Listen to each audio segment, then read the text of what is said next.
welcome to a brand new episode of the Malaga Insiders.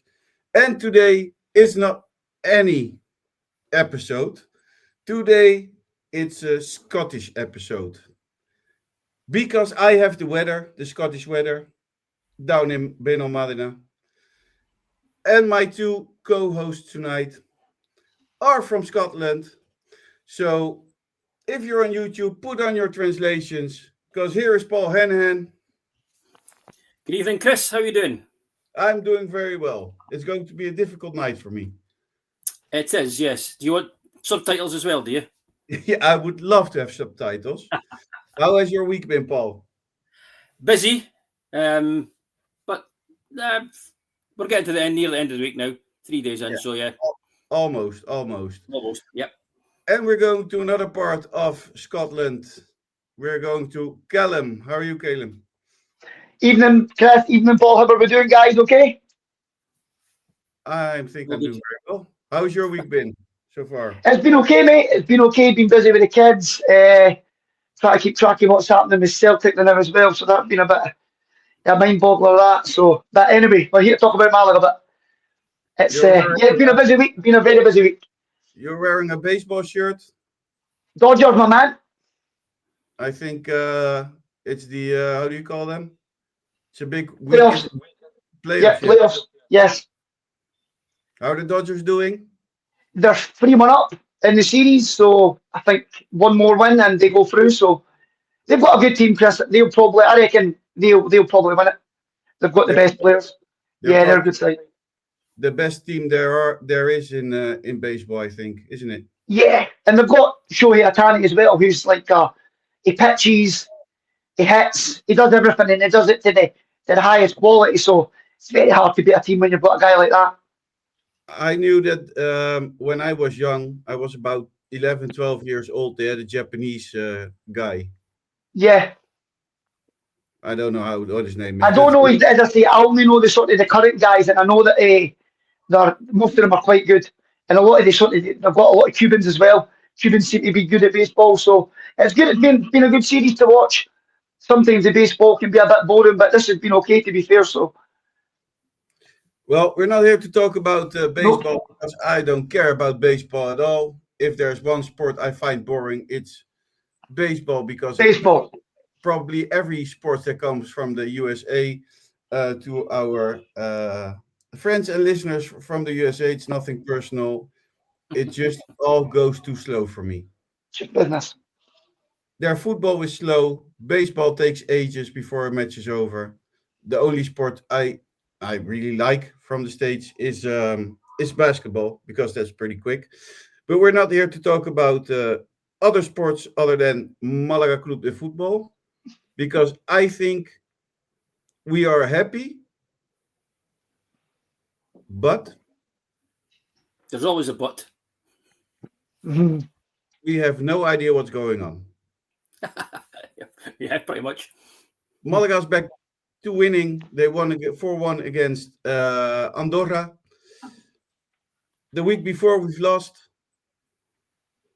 The week before we won against the leader of the table, which was then at the time Deportivo La Coruña. Paul. Yes. It was Sunday morning. You woke up. What did you think? What were you expecting to see on your television?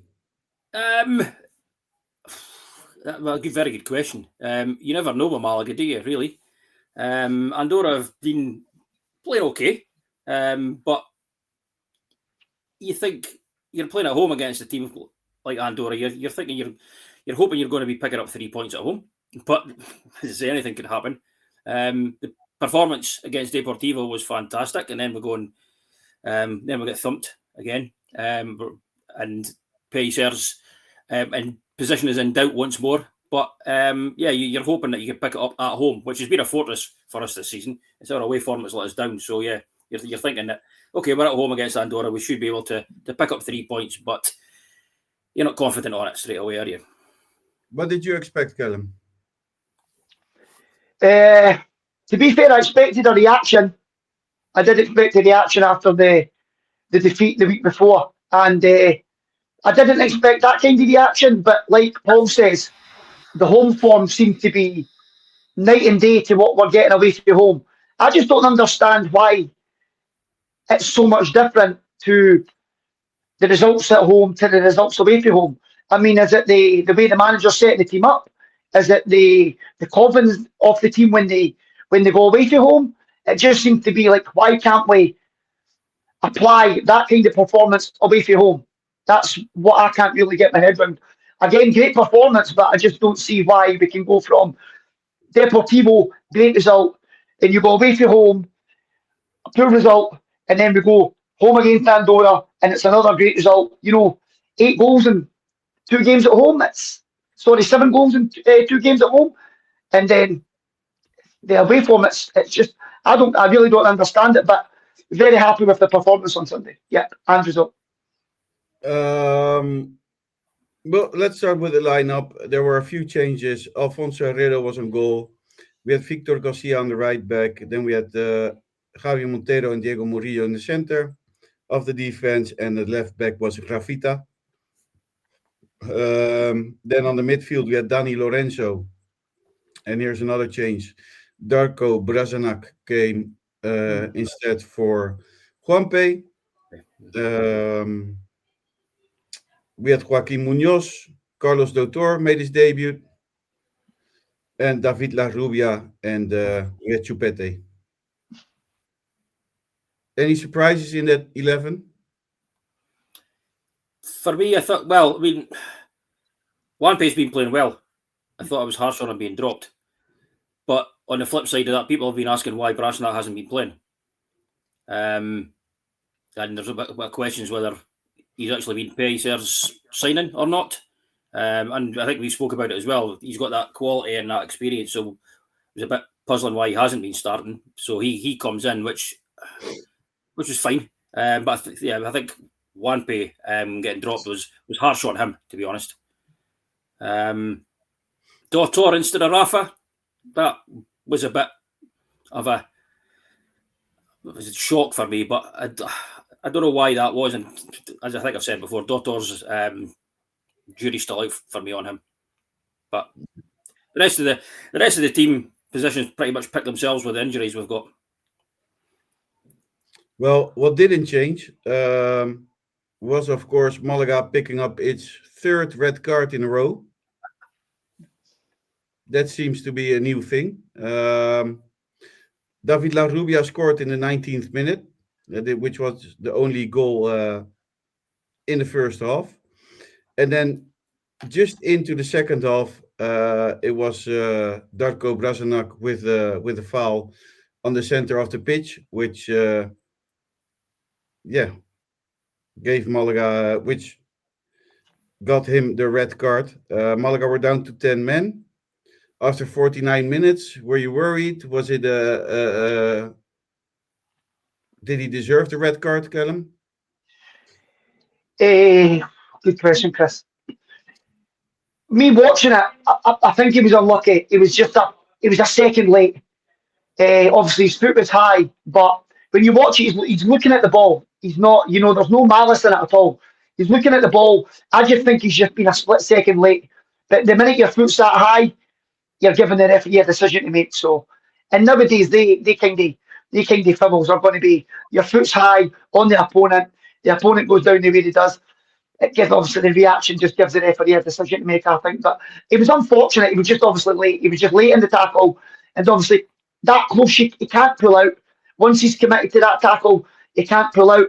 And unfortunately, he's got there late, and his foot's been high. So yeah, I'm not surprised it was a red, but to me, he was unlucky. Obviously, looking at the ball, there was no malice or intent to hurt the player. He just obviously was late in the tackle, and that happens. That's football. Paul, what did you make of the red card? Was it deserved? I'm exactly on the same page as Callum here. I mean, he's played the ball. His eyes are on the ball. The ball's come down. He's played it. Where is he supposed to put his foot? The guy's come in to try and.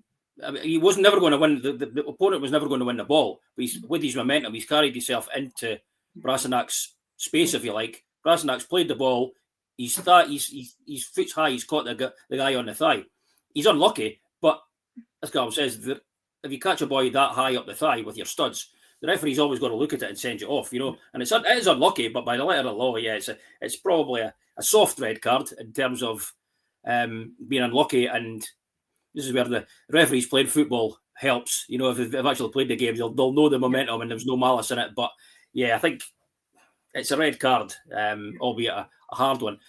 If that goes against you in terms of a player doing that on you against your player, you'd be calling for a red card because of the height of the challenge. Yeah. But yeah, it's unlucky. It's certainly unlucky, but it's a red card, I think. Yeah. Were you worried afterwards, Paul, after the red card? Sorry? What did you think? Did you think the red card was going to influence the match a lot, or? Well, it certainly influenced the game, but not the way I expected. I mean, you think you're going down to 10 men, and up until that point, we're playing okay. You're 1-0 up. It's straight after half time. You don't know. You've not really settled into the second half to see what the pattern of play is going to be and how Andorra are going to come out. I thought at the time, I thought the substitutes were brilliant. Bringing off Dautor, and then and putting Wanpe in the middle, and obviously taking Barasanak's place, and then bringing off Joaquin and bringing Lobetti on. So we've sort of narrowed that area of the pitch. So but Lobetti playing a wee bit more in midfield rather than his usual forward area. So playing that 4-4-1 with Lobetti on sort of inside left playing forward was a good move, and I thought that at the time, and then it turned out to be a fantastic move. Yeah, but I was worried at the start, to be honest, when we went down to 10 men. I thought, how are we going to cope with this? Another sending off. I have to correct myself a bit because I said 3 red cards in a row, but that's not exactly true because we have 2 red cards in a row. And the week before was Deportivo La Coruña. We didn't have a red card that week, but we had one the week before. Were you scared? Did you think there goes the win, Callum? I think the minute you get a man sent off, sort of right after half time, it's definitely going to give the opposition a lift, that's for sure. And where a full half of football to be played, and sort of the way the Malaga result was the week before, I think you're always a bit nervous. You don't know how they're going to react. Are they going to sit back and just try and defend the 1-0? And then, like Paul says, you don't know how Andorra, they're going to get a massive confidence boost for that. But the fact that we went on to win that game 4-1, I think it shows the mentality that the Malaga players had. Like Paul said as well, I totally agree. I think the subs were really good. They were made at good times, and they influenced the game the way it needed to be done. And then to go and win 4-1 with 10 men, only being 1-0 up at the time, that shows you that the team's got a good mentality, a very good mentality to sort of not to sit back, because automatically you go down to 10 men. I think it's just natural that the team want to sit back and just try and defend what they've got. But no, Malaga went forward, they made chances, and they got another 3 goals. So no, I was very, very happy with the way they played when they went down to 10 men. But as I say, I agree with Paul. I was worried at the time. We shouldn't forget to say that I think also in the first half, Andorra had a great chance where they hit both posts. Yeah. I mean, they were. I think, if I'm a bit honest, the result shows gives a bad example of what the match really was it? Because I think Andorra in quite a few occasions got really, really dangerous. They had the post in the first half. They had I don't know who the shot was, but he hit one post and then straight back another post. They had one cleared off the line as well, did they not, Chris? Yeah, and then there was Rafita who got. It was a bit of crazy shot, wasn't it? Because it was supposed to be going in, but then just before the line, it stopped moving. The ball stopped moving. It slowed down, didn't it? Yeah. It looked as if it was spinning back the way, actually. I don't think it was going to actually reach the line. Yeah. So that was a bit of strange ball, but I also think they hit the crossbar once or twice. I mean, they had their chances. Yeah. I also think they're going to. Well, I mean, they had their chances in the first half, but I mean, they were always going to create chances in the second half against 10 men, weren't they? Yeah, That makes total sense. Also, yeah, if you look at the percentages of the ball possession, it's very clear that Andorra has the ball possession in the second half. But and that's the yeah, thing where the match changed for me. The moment Andorra subbed off a center back and brought in their striker, another Yeah, striker, then you know that there will be space for gaps. Malaga, Yeah, that there will be gaps. That doesn't mean that it's easy because you're with one man down. So I think the Malaga defense played very well. I think the pressure of Malaga was really great, and I think that made a big change because Malaga played quite high pressure, and the pressure was mostly high on the pitch, um, which I think resulted in that Malaga was able to find the gaps that Andorra left behind with the substitution of their center back. And I think Malaga profited that very well. Um, then I think it was a day for people to score who don't often score, wasn't it? And then I mean with Lobete, who made the second. yeah. Lobete scored the second one. Very nice goal, wasn't it? I was, yeah. yeah, I think that was a good goal. On you, Carl. A lovely finish. Yeah, I just think that when, like you say, when they're winning the ball high up, you're going to, like I said last time, Chris, you're going to create chances if you commit men forward, and you know you're putting yourself in a position where the area is where the goal is. You're going to make chances. You're going to score goals. I just think that for some reason there's games where Malaga don't do that. That's what I can't understand. It's like, why is there such a difference to the way they play at home to the way they play away from home? Because at home they're putting bodies forward, they're pushing the pressing defenders high. Like the first goal for La Rubia, it was, he cut out the pass from the goalkeeper, and then he's direct, and then he goes and slots in. I just think that whenever you're putting yourself in a position higher up the park, you're going to create chances, and the goals were, they were really good goals. Obviously, he's knocked it in with his knee, but he came across the defender, and sometimes trying to improvise like that's not easy. Hit him with your knee. Sometimes guys will try to get it with their foot or miss it, but he's knew that ball's at the height where they can only hit it with his knee. So he's managed to get it in with his knee. But I just think that being in the right place at the right time, you're going to create chances. You're going to score goals. Yeah. We can't hear you very well at this moment, Callum. Oh, really? It is gone. Paul? Did you think after the second goal of Malaga that this thing was in the back, or Sorry, what? Sorry. did you think after the second goal of Malaga that this game was in the back, or? It's difficult to say at that point, wasn't it? I mean, it was still early on. You still got half an hour to play, and you're still down to 10 men. But I thought they were playing quite well. They were breaking quite well, and sitting in and defending and taking the chances on the break. And I mean, the second goal was exactly that. Rafi, it was wide, ball into Chupe. The wee knock back to La Rubia was brilliant. As he, the Chupe, the wee layoff to La Rubia went and crossed it. So we were making inroads against them, even though we only had 10 men. And I thought they were playing quite well at that point. And I thought we were defensively, we were okay as well. I mean, I think, as I said, Wampe coming on to sit in front of the defence. And I thought Lorenzo was outstanding in the first half and solid in the second half. So it was a case of, as long as we could keep that going and not concede early after we scored the second, I thought we were doing well and we would be okay. I totally agree with you. After the 2-0, I was very much relaxed, basically, because I didn't see Andorra scoring twice. I thought Malaga was okay. Malaga was playing high pressure, as I said. So I didn't see Malaga giving that away so easily.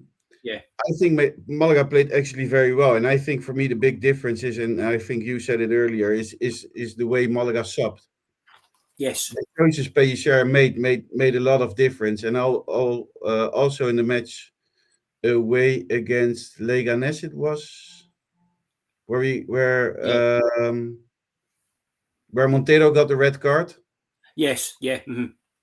I also think, and we were unlucky back then, but I also think not to bring in another striker, or sorry, another center back, but push Juanpe a bit to the position of At the back. center back, keeps the creativity, or gives you the chance to come out very quick, and that is basically what he did. Yeah. Another, I wouldn't say a great substitute, but because I got a bit scared there, and I said in the stadium, I don't understand this sub, because you're bringing in ENE-GOAL, who doesn't have the pace that a youngster like Chupete has. Yeah. I mean, at that point, it was still only 2-0, wasn't it? Because he scored both the other goals, and it was. I mean, all right. There was only 7 minutes plus injury time to go. Was Chupe maybe a bit tired? Wanting a Reggie to hold the ball up when it goes up there. To be honest, I haven't seen him do that before. But yeah, I can understand the substitution, but not entirely. I wasn't at the time. I wasn't entirely happy with it. I thought Chupe could have lasted the full 90 minutes, to be honest. But then, as I always like to see, is somebody proving me wrong, Sorry, and guys. that no problem.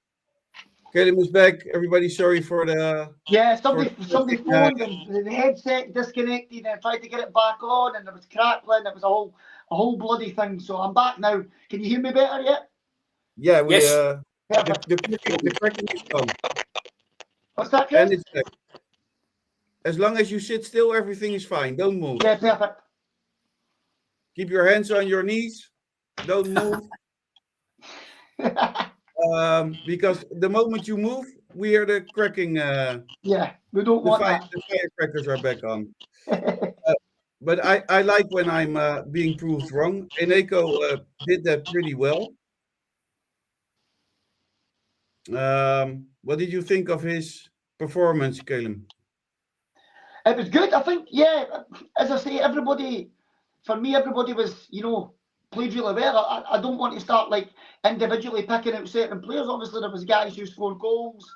They defended really well. The sub came on and influenced the game. But I just think that, somebody coming in like that and making an impact straight away, it's great for the team.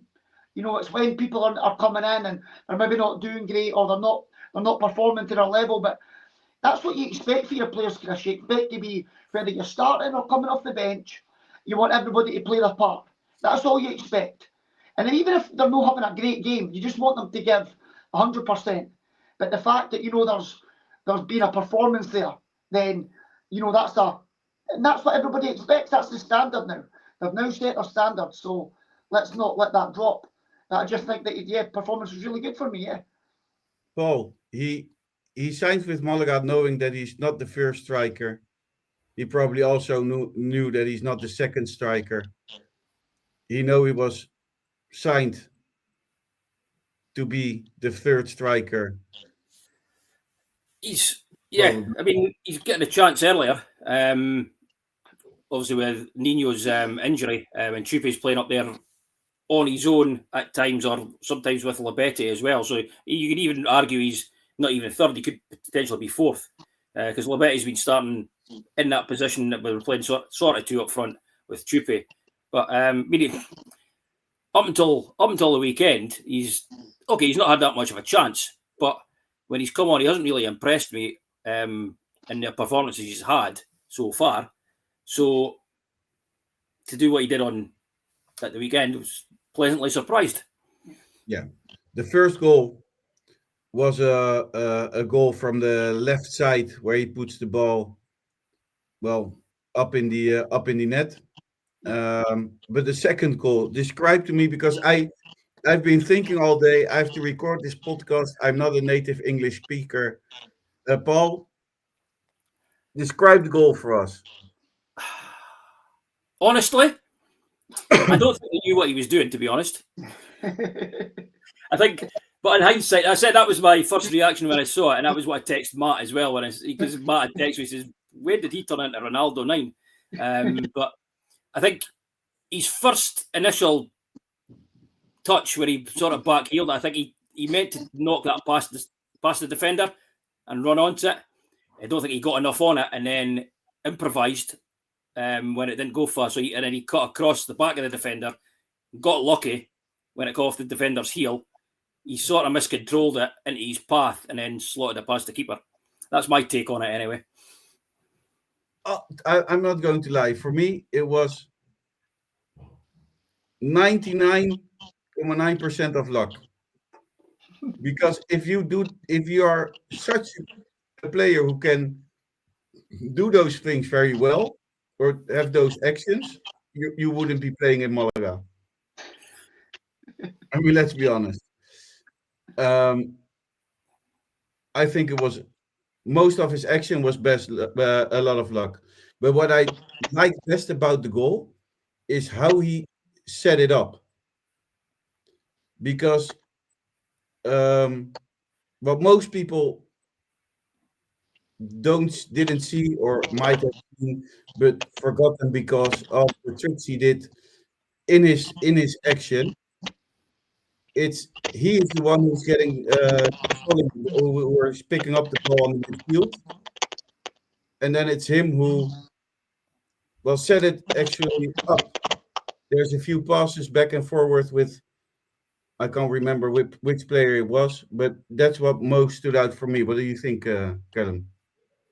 Yeah, I'm going to play devil's advocate here. I'm going to say it meant every single thing that he done, and that obviously he has that ability to do that back heel. He meant to hit it off the defender's heel, knowing that he was going to then get the ball after it and then slot it under the keeper. But no, in all seriousness, I just think the fact that he tried it, although he never meant it, I just think that having the confidence to try it is, it's a positive thing. Although it was like 99.9% luck, but sometimes you need a bit of luck in football, guys, and he definitely got that on Sunday. So, but again, if that's the confidence level after scoring one goal, I like to see him when he scores 10. Well, exactly, Paul. Long may it last, because if he's coming on and scoring 2, then hopefully next week he starts and scores 2, or if he's not starting, he comes on and scores 2, and he can backheel it all the legs. As long as he keeps scoring goals, he can hit it off as many defenders' heels, as long as he's going through on goal, and as long as he's scoring, we'll be happy. Then after 90 minutes, there was a goal from Andorra. We didn't basically care a lot about it. No, but I think if you watch it back, it's a short corner, and Montero was screaming at somebody to go out and block or mark the guy that crossed it in for Nieto to knock into the net. And Montero actually, if you see him, he actually is the one that runs out from the centre of the defence to try and block the cross, but it doesn't get there in time. And that leaves the guy Nieto on his own in the centre of the goal to knock it in. But at that point, obviously, we were 3-0 up in 90 minutes. So goes to 3-1. The annoying thing is not keeping a clean sheet, isn't it? That's the only thing. But we didn't know Reggie was going to go up the park and show the skill he did to make it 4-1, did we, at that point? Yeah. The thing that struck me as well,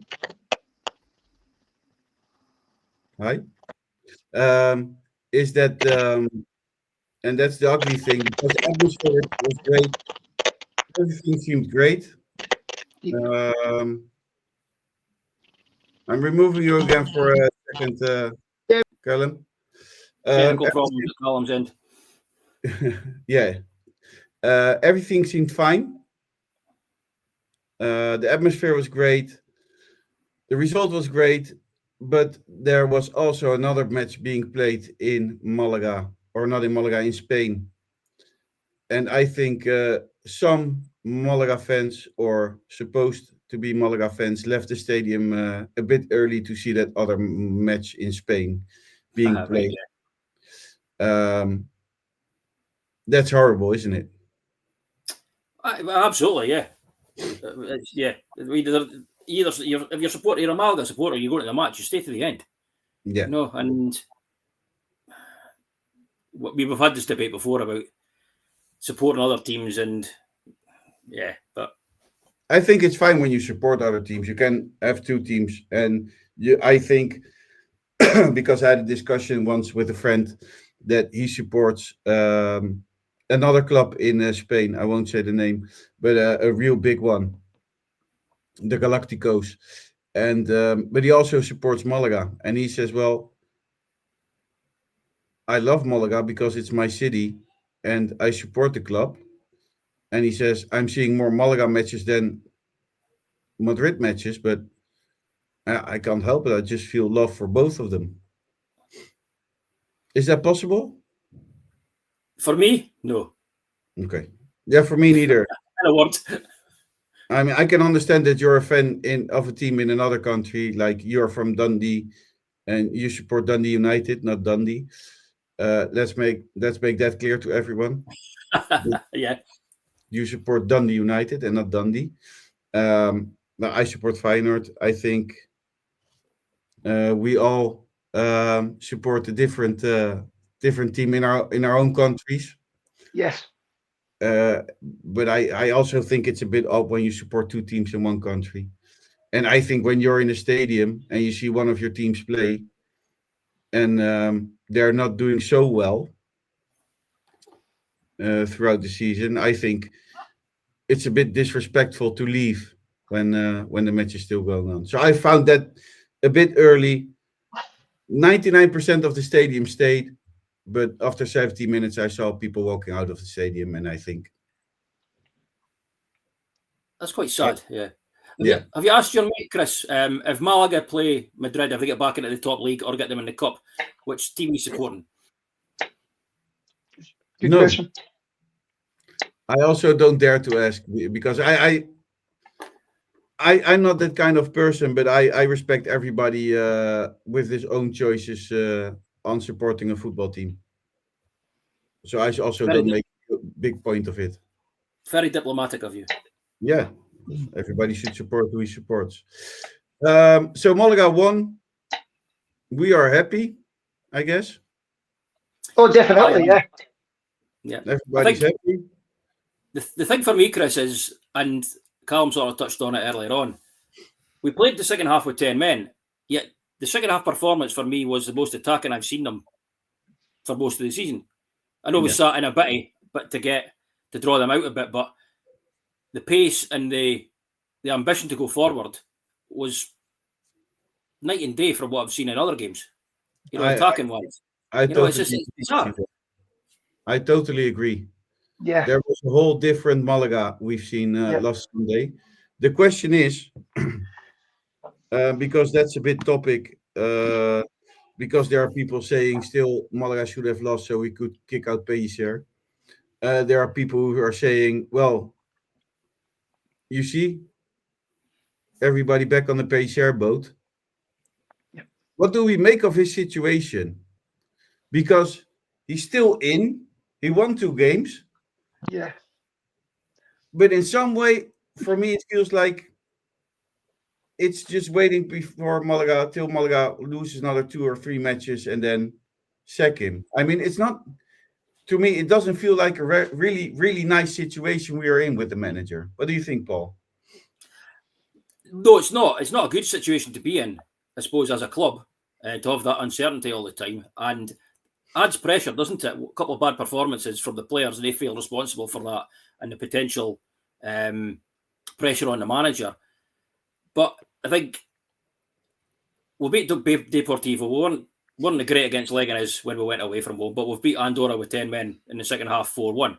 So as a team, players and manager, you've got to build on that, don't you? You've got to think, right, okay, now we've had two really good wins here. Okay, against Leganés we weren't brilliant, but that home and away form needs to be balanced out as well. But it's more of a, for me, the players have got to take responsibility now. The manager's got to give them that freedom like they did in the second half to be able to go and attack players and teams and play like that. You know, it's evident that they can't play like that. They played like that with 10 men. So, where has that been before? Or is that the manager's instructions not to be as attacking as that?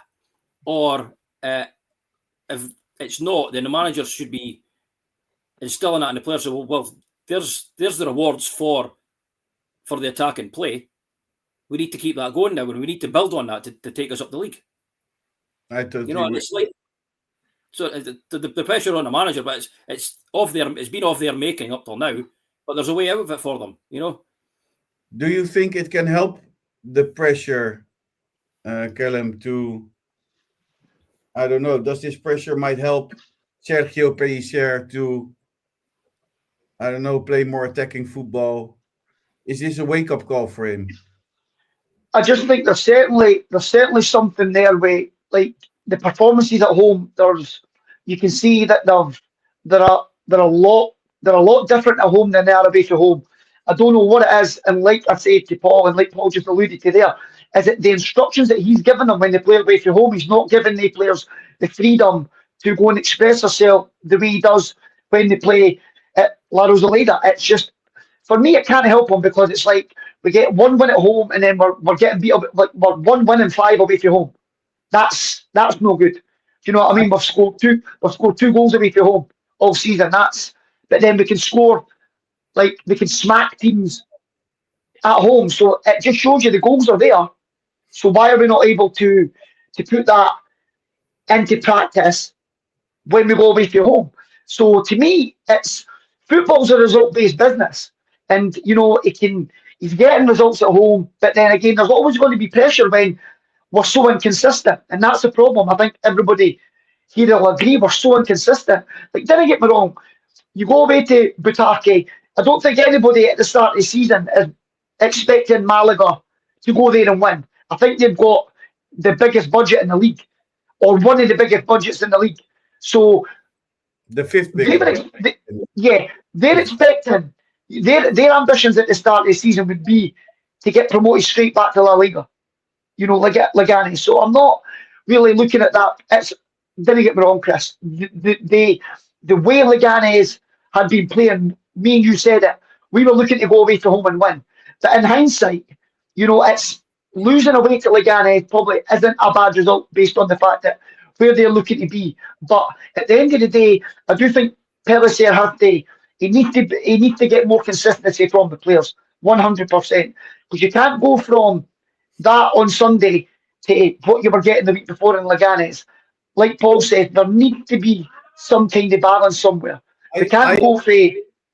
Yeah, I've been thinking of it. And Malaga always travels the day before an away match. Right. And maybe the traveling, we all know traveling costs a lot of energy. Although you're sitting, it costs energy. Yeah. Could that be a factor? Should it help for Malaga if they, instead of leaving on Saturday, when they play on a Sunday, if they would leave on, I don't know, Friday? How are they travelling though, Chris? Are they busing it? Are they planing it? I mean, if you're sitting on a plane for an hour and a bit, I mean, you're still getting, if you're flying out on this, or like if they're leaving on the Saturday, the game's not the Sunday, they're arriving there the Saturday night, they'll be well looked after. They'll have all the physios there, they can get rubs, it'll be light training. I just don't think they can give them that kind of excuse, Chris. Professional football players, they'll be well looked after. But it might be one of these things that's maybe a mental block when they go away from home. It's maybe just a different kind of pressure. Maybe they feel more, they can express themselves more at home. But just away from home, I don't see why we're getting what we get at home to what we get away from home. I'd love to be able to tell you exactly what the reason was, but I think only the players and the manager can tell us that. And if his job's in question a lot, then that just tells you that there's a lot of question marks round about him. It's every second week this guy jobs up he's on the chopping block. That's not a good thing. And like Paul said, it's no good for the players because they feel that extra pressure. We need to go and win this so the manager doesn't get sacked. Do you know what I mean? It's not a good position to be in. No, I totally agree. We are going to the news section. I think that's a good moment to go to the news section. there hasn't been much news, and I'm always happy when there isn't a lot of news, because most time in Malaga, when there is news, it's always horrible news. But the news we have this week, that Blue Bay has to pay Malaga 250,000 euros plus 50,000 euros for interest for a shirt sponsored deal back in 2013, which Blue Bay forgot to pay, according to Malaga. This has been decided by a judge. The club wanted 2.6 million euros because they evaluated the sponsorship deal back then at that amount. But court said, wait. Blue Bay will pay 250,000 euros plus 50,000 euros as interest. Blue Bay said, according to Blue Bay, that former Malaga CF board member Mohamed Shatat signed directly with Blue Bay a cancellation for the contract. So they don't agree or don't think they should pay for this sponsor deal. Paul, if you are Blue Bay and you say you want the best for Malaga, and you're willing to invest, I don't know how many millions. You wanted a new stadium. You had already the drawings on the table for a new stadium. You want to own Malaga. You want to do everything right. Would you handle this through court instead of showing interest and helping out Malaga, of which you own 49%, and just pay the 2.6 million euros Malaga asked for? That's a good question. I think there's been a bit of dubiety over the genuine nature of Blue Bay's, I suppose, not interest, but their what they're saying in terms of how they want to be part of Malaga, and then their actions go against that. So obviously they're trying to get out of paying anything. From what I've read, is the sponsorship was that 2.6 million for the time of the Blue Bay sponsorship on the back of the shirt. Yeah. But I think the reason why it's 250,000 is because they did not pull out. But Malaga managed to get Benavis on the back of the shirt as a replacement sponsor. So once that came into play, I think the 250,000 is for the time of the actual sponsorship on the shirt, and not the length of the contract that was originally agreed to.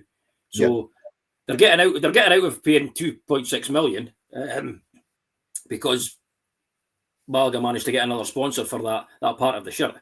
So 250,000, I think, of 2.6 million is nothing for a company of Blue Bay, who, as you alluded to there, who have always insisted that they've got Malaga's best interest at heart and trying to help the club. And but they're still, from what I've read anyway, but correct me if I'm wrong, they're still disputing that 250,000 now. Yeah, well, it's the total amount now of 300,000 with interest. What's their interest? It doesn't show a lot of interest or confidence from Blue Bay, right? I mean, it's not that I see, wow, they are really helping out, or they try to help out, or you know what I mean? Absolutely. Yeah.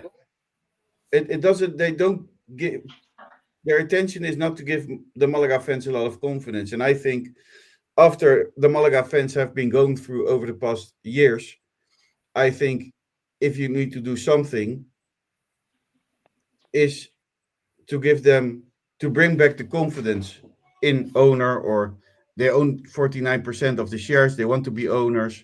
They want to keep the club. They want the full 100% of the club. I don't think the way they're acting is giving the fans confidence in Blue Bay.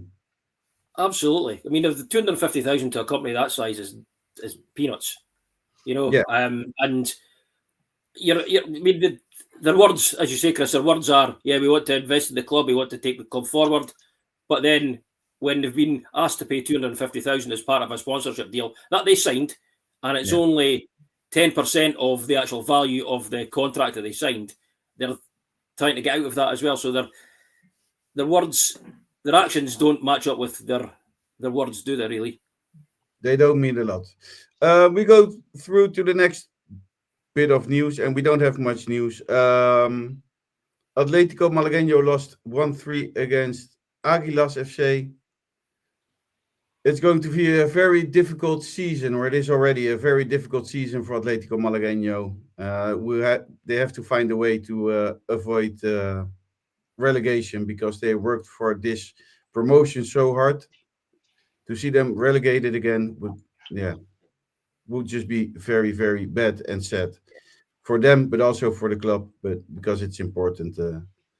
And then Malaga Femenino, they're doing a bit better. They're doing much better than Atlético Malagueño in their league. But they lost last weekend against Sport Extremadura CD. They lost 1-2. And then we're not going to do a full preview on the Copa del Rey match against Estepona tomorrow. But what is important, that last season Malaga played also their first round against Estepona, and Estepona defeated Malaga with 3-2 after extra time. It was a very poor match for Malaga. Anything you guys want to say on Estepona? I just think that hopefully, there's Copa del Rey, you'll maybe find it'll make changes, but let's be honest, Malaga should be beating a team like that. I know the Copa del Rey always tend to throw up some quite crazy results, but I would like to think that even with some changes, that Malaga can go there and, I think every fan wants a cup run. I don't know how the Malaga fans feel if the league form's more important right now, but I would love to see Malaga go on a cup run in the Copa del Rey. It would be, amazing.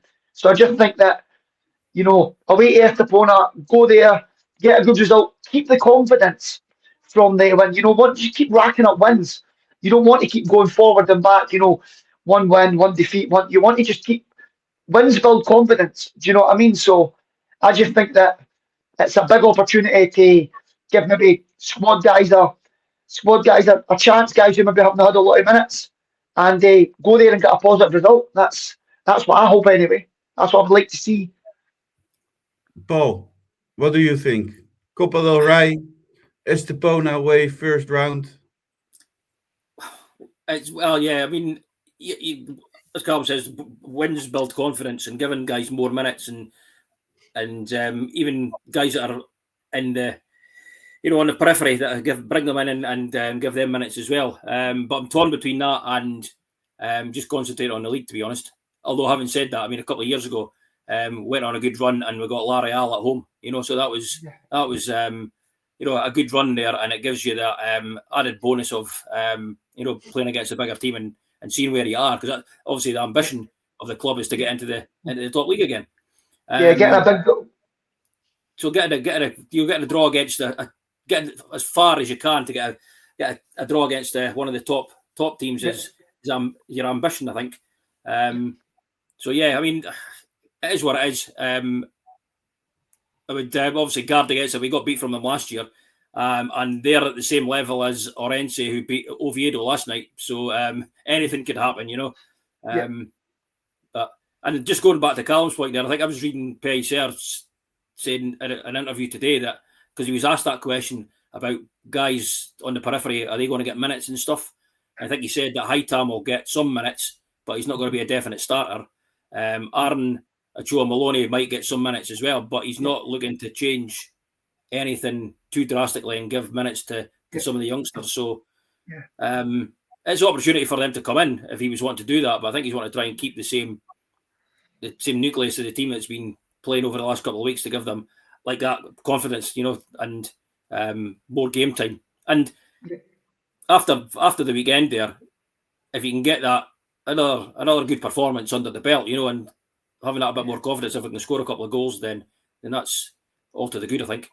I'm not Yeah. going to lie. I think the Copa del Rey can be fun, but it's also in a league who is very long already with a lot of matches to be played.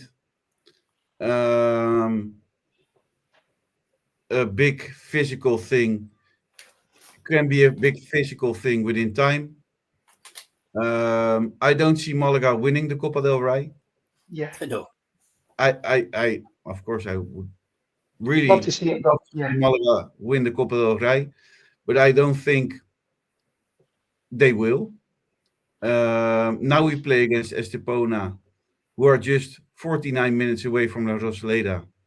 Um, but maybe in the next round, we will play against Barricaldo again, which is on the other side of Spain. And then Yeah. after, we will play against I don't know who. Um, and then I think, is it worth it when you know you're not going to win? No, Well, there is. yeah. Sorry, Paul. On you go. On you go, Carl. On you go. No, I was just going to say, like, I do agree with you guys. If it's going to jeopardise any kind of league form, by rotating the squad or having to, I totally agree. But Malaga's never going to win it, so that is 100% accurate, Chris. I mean, So it's also the thing that we're already a bit down with yeah, injuries. I mean, it's also cup football is uh, also a moment where you play against lower leagues yeah, who will give it all because they play the match of their life, or yeah.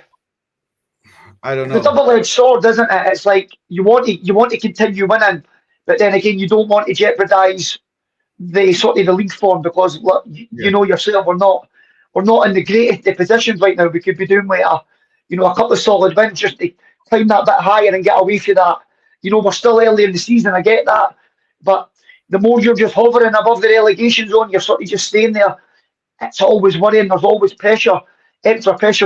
I just think if we can just knock ourselves up the table. So I do agree. Any kind of sort of extra games, like you say, travelling away the other side of Spain, up to the Basque Country or whatever, on Tuesday nights, it is going to affect what happens at the weekend. So anything that's going to affect the league, I do agree that maybe we should just not be too upset if we do get knocked out.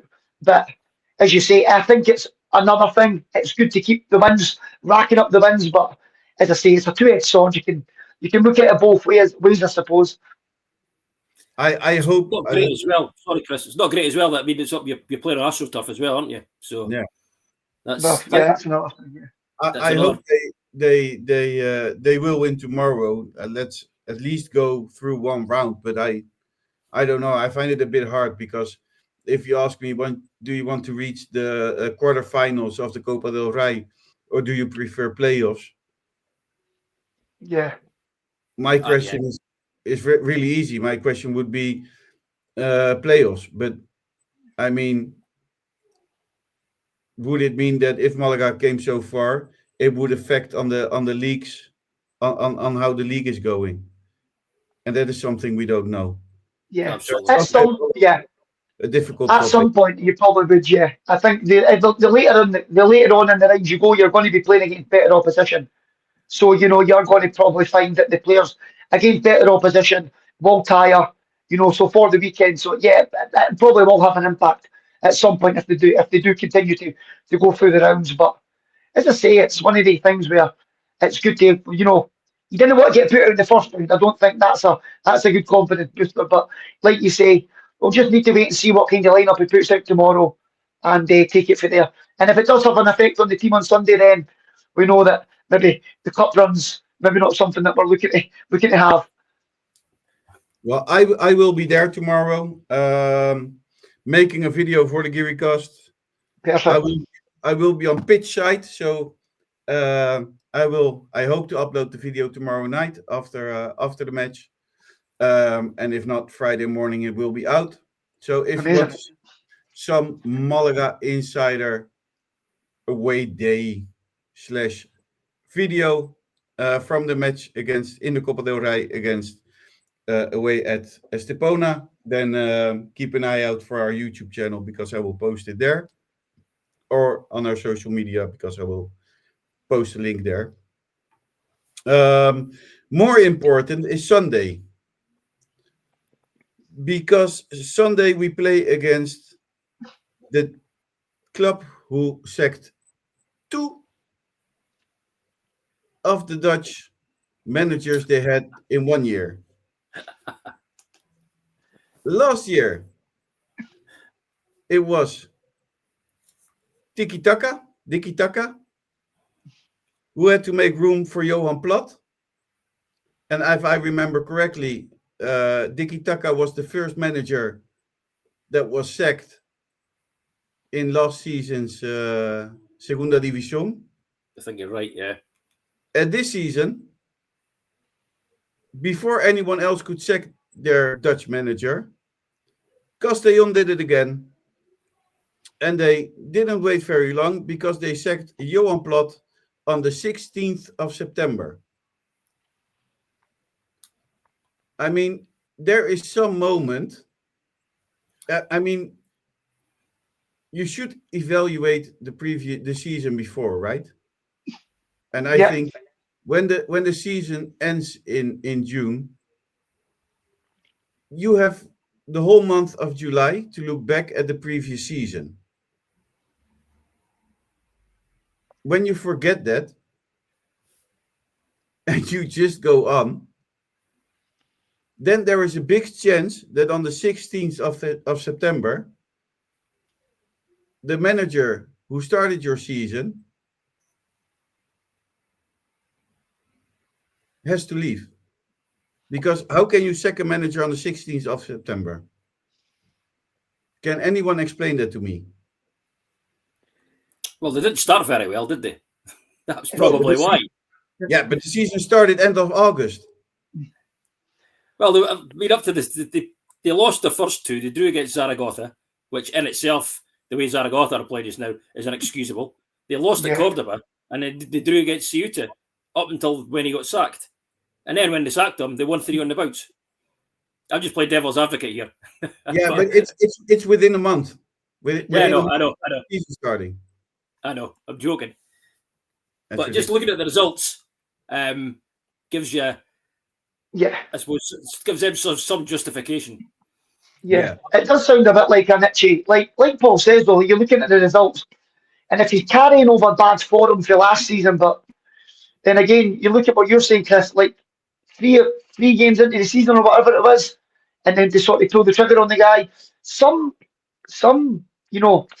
these guys who run clubs are just, we know what they're like. They just like they can't give anybody a chance. It's like if they need to be sacked, they don't care at what time they're sacking them or how many games these guys have. You might have only had 2, but if a pressure, then these guys are like, you've all got owners that are like, right, bye-bye, I'm getting somebody else in. Some of these teams will go through 4 and 5 managers a season, Chris. Paul, you know that yourself. It's not the life of a football manager, especially in these lower divisions. It can't be great because that's one thing that they struggle for is inconsistency. You're never going to get a team who's going to run the table and win every game, or you're going to have periods where the teams are doing well and then they're not doing well. It's just if you had players that were able to run the table, like you say, Chris, they wouldn't be playing at Malaga, they wouldn't be playing at Santander, they wouldn't be playing at clubs in the Segunda, they'd be playing at a higher level. So what comes with that is inconsistency. But I do agree, like if the guy's only been in 3 games in it. I don't totally agree with you. Right. Because on midfield, they have a Brazilian guy with the name of Ronaldo. If that is a success already, when you have a Brazilian Ronaldo, things will turn your way at some point. To be fair, like the guy actually like naming himself Ronaldo for a start is brave, because anybody who's going to take on that name and they're playing in the Segunda, then that's like, but fair play to them. I mean, if they've signed a Brazilian Ronaldo, and then the manager's been sacked after 3 games, then maybe they should maybe have a word with the Ronaldo. They've got him and say, look, I think. Remember you that we have a player in Segunda División with the name of Stoichkov, which name isn't Stoichkov. He just took the name of Stoichkov. No, but without a joke, Pablo Hernandez took over. They're 17th on the table, 2 points less than Malaga Club de Football. So Is that Pablo Hernandez? Sorry, Chris. Is that Pablo Hernandez, the former Valencia winner? That's a good question. I'll come back to you. Know the one that you know the one that went. Did he go to Leeds, Paul? You know the guy that I'm on about. I know who you mean. Yeah. Mm-hmm. I don't know if his first name was Pablo. Just when you said that, I just sort of got a wee bit of like a. They sort of. Could be. You know, I'm thinking, is that the old Valencia player? But he was a good player, so hopefully, if it is him, he can carry that over into his managerial career. But when I heard the name, I just thought it was maybe him. The problem is, I here only have his manager career. Oh, really? Yeah. But that's very interesting what you said. Didn't think of that. He's 40 years old. It could be him. I think it will be him. Could be him. Yeah, because he was born in Castellon, wasn't he? Yes. Then it's him. Because the manager is also born in Castellon. Yeah, I thought that. Now I'm okay. Their top goal scorer is Kala. Well, we all know Kala is a pretty good footballer. He also has the most assists. Most suspended players, well, they have Ronaldo with 4 yellow cards. Most minutes, Mayotte with 990. And I think that's about the most important thing. Do you have anything on Castellon, Paul? I've had a look at them. Some of their highlights. I haven't seen them live. I haven't seen any of their games live this season, but they've got a guy that plays wide left, that Kapanga, from the Democratic Republic of Congo, and he looks quite tasty, dangerous. Cutting in from the left hand side, he looks a handful. So that's one to watch out there. Particularly, we've got Victor playing out that way, which or Mario. I don't know who's going to be playing there, obviously, but yeah, that might cause us some issues. But I mean, just looking at the results, I mean, they haven't lit the league on fire, have they? And they're a funny team, Castellon. I haven't seen them last season as well. You don't know what you're going to get from them 1 week to the next. A bit like Malaga, I suppose. Yeah. But we've had good and bad results against them. So it's just and then our form's all over the place as well, away from home again. So yeah, it's going to be a. I asked ChatGPT because that seems very popular nowadays. Okay. Who is the favorite team to win this match? And according to ChatGPT, Castellon has a likely edge, slight favorites at home, thanks to their attacking form and Malaga's away issues. Yeah. A final score like Castellon 1-0 or 2-1 feels plausible. If Malaga show discipline and exploit mistakes, they might snatch a point, but Castellon have the edge. Well, what is important that what Castellon will try and do, because they play, if I'm right, 3-5-2 or 4-3-4. They will try and have the midfield. That's where they want the ball. They want the ball at the midfield. What should Malaga do, Paul? I mean, as I said, I've watched a couple of the highlights from their games, and they like Castellon like throwing guys forward. I mean, every time that they're going forward, you see 3 or 4 guys supporting the guy on the ball. So there's going to be space to be exploited there. I think the goals that they've conceded are teams getting in behind them quite quickly, exploiting the space and getting in behind. So I think if we've got Joaquin and La Rubia getting in behind, and if we can get, whether it's Chupi up front or if Labetti's playing as well, or Rafa coming in potentially from midfield, and getting cutbacks and stuff, or running in behind, Chupi running in behind, or Labetti running in behind, we could have some joy there, I think. But they do leave a bit of gap, like gaps at the back to get into. So Callum, what do you think? Yeah, but it sounds like, as I say, I'm not really familiar with Castellon, but just listening to what Paul said there, I think that obviously on the transition, quick counter, but it sounds like if they're putting men forward, if you can get the ball back defensively and move it forward, I think Malaga has the players to hurt a team like this. I definitely do. I just think it all depends on the way that Malaga play. We know that there's obviously a big difference between the way we play at home to the way we play away from home. But like Paul said, if you can transition on the counter quickly and get in behind them, then you'll get chances. It's how Malaga want to play it. And I obviously, Yeah, I have written one thing down, yeah, and that is try not to get a red card. that would Yeah. help. That would definitely help. Well, But look at last week. I We had 10 totally men last week and look how we played. yeah, I totally agree with Paul. Let's run things up. Paul, the prediction. I'm going for a 2-2 draw. I think we'll score goals, but our away form needs to start somewhere. I don't think we'll get a win, but getting a 2-2 draw, I think will start a revival on the road. I think. Callum, what do you think? I was hoping you went second, Chris. Ooh, I was confident last time I went to Leganes. I'm like, we're going to go there and we're going to win after being Deportivo free. I'm going to go the same as Paul. I'm not going to give a score prediction, but I think a draw.